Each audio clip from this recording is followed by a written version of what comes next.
Hello, আসসালামু আলাইকুম। আজকে আমাদের আলোচ্য বিষয় হলো ল্যাপ্লাস ট্রান্সফর্মেশন।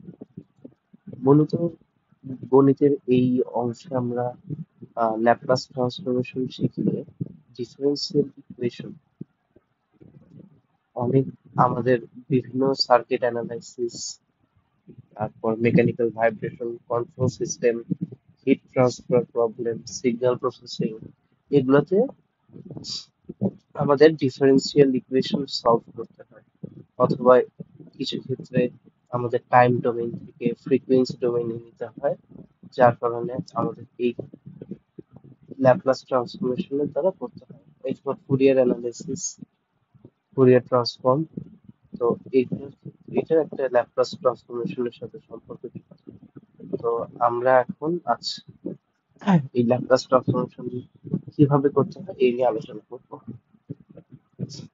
আচ্ছা, ফার্স্ট অফ অল আসলে ল্যাপ্লাস ট্রান্সফরমেশন মূলত একটা ইন্টিগ্রেশন দিয়েই করতে, জিরো থেকে infinity e to the power minus st f of t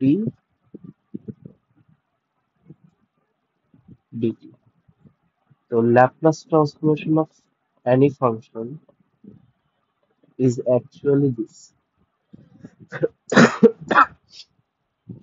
তো এখন যদি আমরা বের করতে চাই যে ল্যাপ্লাস ট্রান্সফরমেশন অফ 1, তাহলে আমরা এই এফ অফ টি এর জায়গায় জাস্ট আমরা 1 বসাচ্ছি, তাহলে ফাংশন এখানে দাঁড়াবে 0 থেকে infinity e to the power minus s t, f of t এর জায়গায় আমরা সেম 1 বসাই ইনটু ডিটি। তাহলে আমাদের ফাংশন কেমন হয় আমরা এইটাকে হিসাব করি, 0 থেকে infinity e to the power minus s t dt. এখন আমরা জানি যে e to the power minus s t dt is equals to e to the power minus st divided by minus s plus c. তো এখন আমরা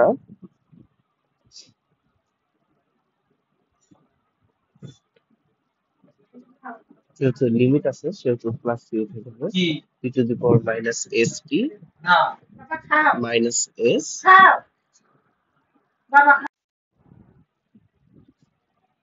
0 থেকে infinity.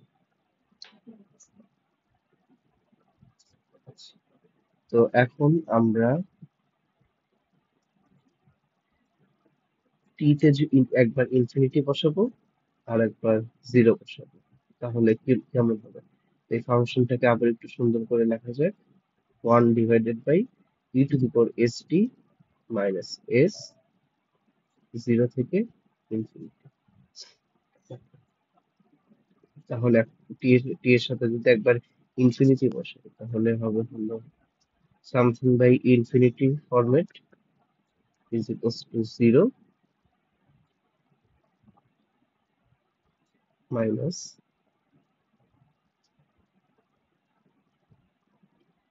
1 by minus s। যেহেতু e to the power st এই যে এখানে এটার মান যখন t সমান 0 বসাবো আমরা, তখন এটা হয়ে যাবে 1।